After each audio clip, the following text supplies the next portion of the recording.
The World Health Organization has been under fire since COVID-19, and now the US is threatening to cut its funding. Why does this organization even matter? And what could this mean for all of us? Hi, I'm Lama, and I'm a science storyteller. In this episode, we're going to explore what the WHO that was intended, what it actually does, and why losing US support could be a big deal for everyone.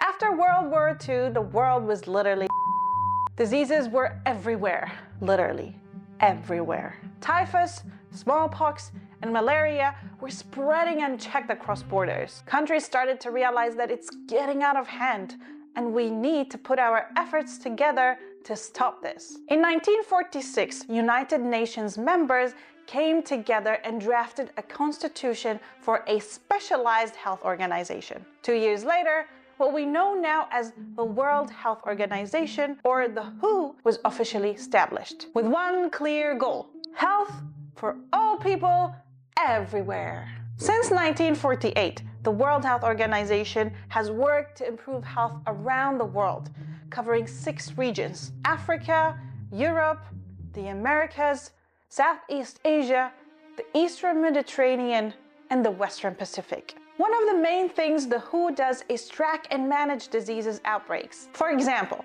during COVID-19, they collected information on how the diseases were spreading, what symptoms to look for, and which treatments were helping. These helps countries prepare and respond. The organization also works to get vaccines to everyone, even those in remote villages or places dealing with conflict. Another part of the WHO's work is creating health standards. They set global rules for things like clean water, safe medicines, and healthy diets. These rules give countries a guide to follow when they are working to improve health services. And when disasters strike, like a war, earthquake, or pandemic, the WHO sends supplies, gives advice to healthcare workers, and helps organize a response to protect everyone.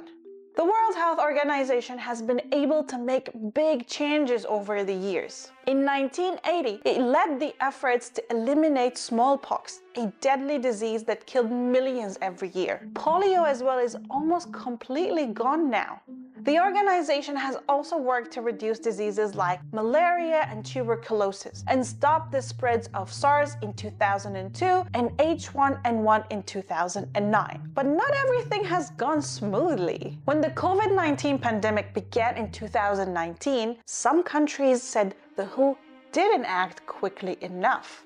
They also pointed out that the organization relied a lot on information from China, which made some countries suspicious. This raised concerns about whether the WHO could make decisions based on only science or if political pressures were getting in the way. On top of the political pressures, the organization has also been struggling financially.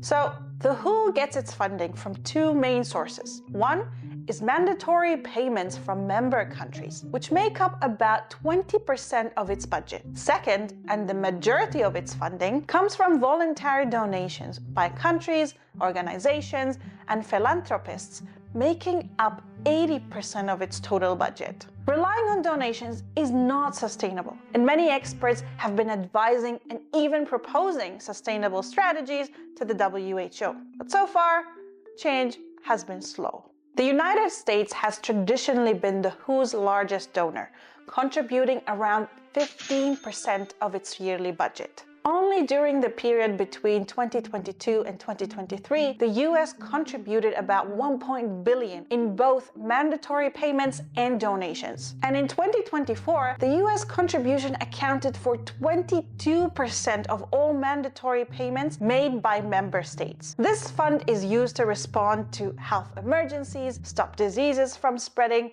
and support health programs worldwide, especially in tough areas like conflict zones.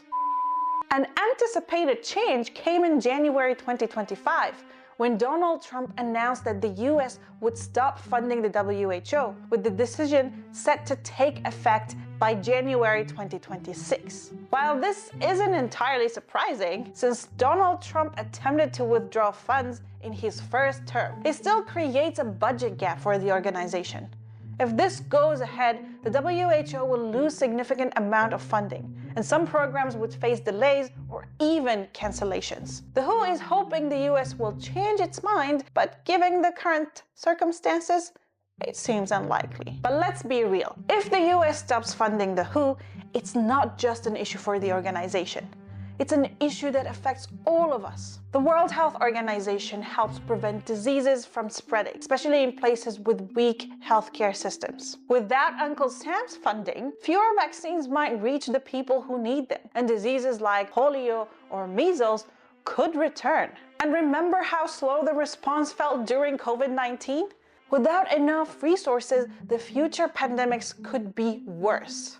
Even the US won't be immune, pun intended. Now, some organizations like the Bill and Melinda Gates Foundation have already said they will continue funding the WHO. However, the WHO can't rely on voluntary donations to fill the gap left by US funding, because most of these voluntary donations are giving for specific causes. For example, the Gates Foundation donates its money to support polio eradication. So, the WHO doesn't have much flexibility in how it uses the money it's giving to. Therefore, less control over its health agenda. We need the World Health Organization to keep the world healthy, track diseases, deliver vaccines, and set health standards. However, with challenges like funding cuts and political pressures, it's clear that the WHO needs more support to keep up with its work. Without it, we could end up back where we were after World War II. Thanks for watching, and don't forget to subscribe.